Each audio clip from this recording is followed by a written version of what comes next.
আপনি মানেন আর না মানেন, আমাদের সমাজে ইসলাম বহির্ভূত সম্পর্ক, লিভ টুগেদার, বিভিন্ন অপকর্ম, হারাম রিলেশনশিপ, এইগুলোর জন্য সবার আগে দায়ী থাকবে এক শ্রেণীর মেয়ে এবং মেয়ে পরিবারগুলো।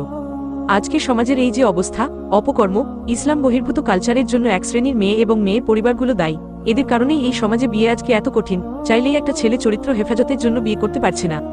এই শ্রেণীর স্বার্থান্বেষী লোভী মেয়ে এবং মেয়ে পরিবারের চাহিদার জন্য একটা ছেলেকে পায়ের উপর দাঁড়ায়, এরপর কাকার বয়সী হয়ে 30 থেকে 35 বছরে বিয়ে করতে হয়।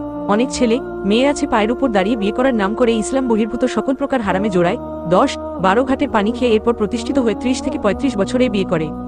একটা ছেলে ভার্সিটিতে পড়ে, খুবই ভালো মনের মানুষ, ধার্মিক, সে নিজের চরিত্র হেফাজত, ফিতনা হারাম থেকে বাঁচা, আল্লাহর রহমত, বরকতের আশায় বিয়ে করতে চাই, একটা ভরণ পোষণ, আশ্রয়স্থল সে সহজেই দিতে পারবে। ইসলাম অনুযায়ী যদি কোনো ছেলে এইটা করতে পারে তাহলে চরিত্র হেফাজত করার জন্য তার বিয়ে ফরজ, যেটা যত দ্রুত করা যায় ভালো, ফিতনা থেকে বাঁচার জন্য। ছেলেটা চেয়েছিল ভার্সিটিতে সে আর তার বউ একসাথে পড়াশোনা করবে, একজন আরেকজনের পাশে থেকে তাদের হালাল পবিত্র সম্পর্কের মাধ্যমে জীবনটা গুছাবে এবং ক্যারিয়ারটা সুন্দর করার জন্য আগাবে দুইজনই। তার একাকিত্ব, ডিপ্রেশন, অস্থিরতা ও দূর হতো, একটা কমিটমেন্ট থাকতো যেই কারণে ভালোভাবে পড়াশোনা করে ভালো একটা ক্যারিয়ার করত। এরপর লেখাপড়া শেষ করে চাকরি পেলে 28-29 বছর বয়স হলে তখন পরিবার সংসার নিয়ে চিন্তা করত। ছেলেটার এই চিন্তাভাবনা ভালো, অনেক সুন্দর চিন্তা ভাবনা, ইসলাম ও এমনটাই চাই।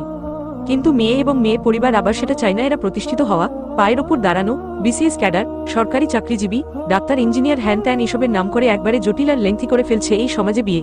আর যে সমাজে বিয়ে কঠিন সেই সমাজে জেনা, ব্যভিচার, বিবাহ বহির্ভূত সম্পর্ক এমনই বেড়ে যাবে। যারা সমাজের এই অবস্থার পিছনে সিন্ডিকেট হিসেবে কাজ করছে এরা অবশ্যই আল্লাহর কাছে দায়ী থাকবে। এসব কারণে এই ছেলেটাও অনেক চেষ্টা করেও বিয়ে করতে পারছে না। তার কাছে মনে হচ্ছে স্টুডেন্ট লাইফে বিয়ে করা হারাম। এইরকম একটা অবস্থা হয়ে গেছে সমাজে। আগের জেনারেশনে বিয়ে সহজ ছিল, 25-26 বছরের দিকেই বেশিরভাগ লোক বিয়ে করে নিত। লোকটা বেকার বা তেমন কোনো প্রতিষ্ঠিত চাকরি ছাড়াই বা একটা ছোটখাটো ব্যবসা করে মেয়ের মাকে বিয়ে করছিল।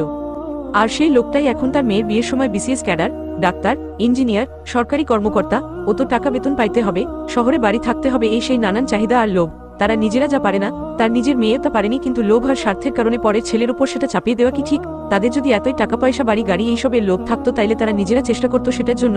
নিজেরা পারেনি, এখন আসছে পরে ছেলের উপর ডিমান্ড দিয়ে সমাজে বিশৃঙ্খলা আর বিয়ে কঠিন করে জেনা, ব্যভিচার সহজ করতে। আল্লাহ সবাইকে সঠিক বুঝো দান করুক, সবাইকে হেদায়েত দিক।